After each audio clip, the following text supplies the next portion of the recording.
নবী বলে উম্মত রে, আজরাইল যখন ঘরের দরজায় দিয়ে দাউড়া মারবো, এটার নাম হলো সাকরাতুল মাউত। রুহুটা নেওয়ার আগে সাকরাতুল মাউতের যন্ত্রণার সহ্য করার টাইম নারী।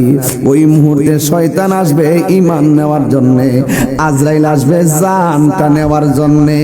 যদি তুমি সুস্থ বেলায় আল্লাহর সঙ্গে প্রেম না কইরা যাও, যদি সুস্থ থাকা অবস্থায় নবীর সঙ্গে প্রেম না কইরা যাও, তাইলে মরণের ঘাটে গেলে শয়তান তোমার বেঈমান বানাইব। কথা কোন ঠিক কিনা?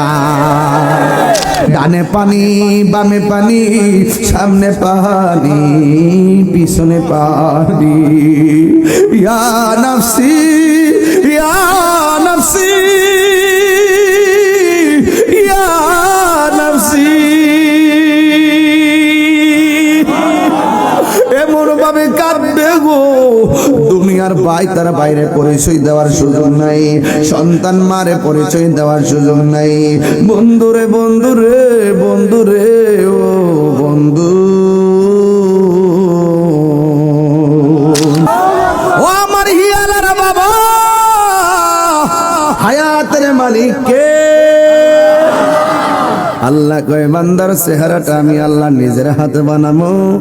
খলাকতু বিয়াদাইয়া, আল্লাহ বলে আমি আল্লাহ নিজের হাত দিয়া বান্দার চেহারাটারে বানাইলাম। একটা বার তাকায়া দেখো, হাজার হাজার মানুষ আজকে আসলেন, একজনের কণ্ঠের সাথে আরেকজনের কণ্ঠ মিলে না, একজনের চোখের সাথে আরেকজনের চোখ মিলে না, একজনের ব্রুর সাথে আরেকজনের ব্রু মিলে না রে বাবা, একজনের চামড়ার কালারের সঙ্গে আরেকজনের চামড়ার কালার মিলে না, একজনের চেহারার ডিজাইনের সঙ্গে আরেকজনের চেহারার ডিজাইন মিলে না। আওয়াজ করে বলেন এই কারিগরের নাম কি? তাহলে সেজদা পাওয়ার মালিক কে? আল্লাহ বলে বান্দারে,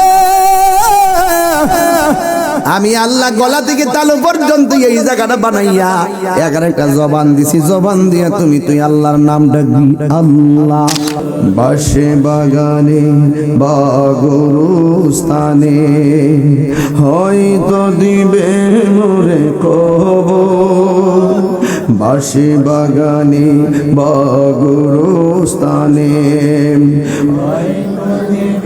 মোরে কবর, তোমরা আমায় যাবে ভুলে, রাখবে না জানি কোন খবর, পড়বে কি মনে আমার কথা, ফেলবে কি অস্ত্র কোনো দিন হারিয়ে যাব।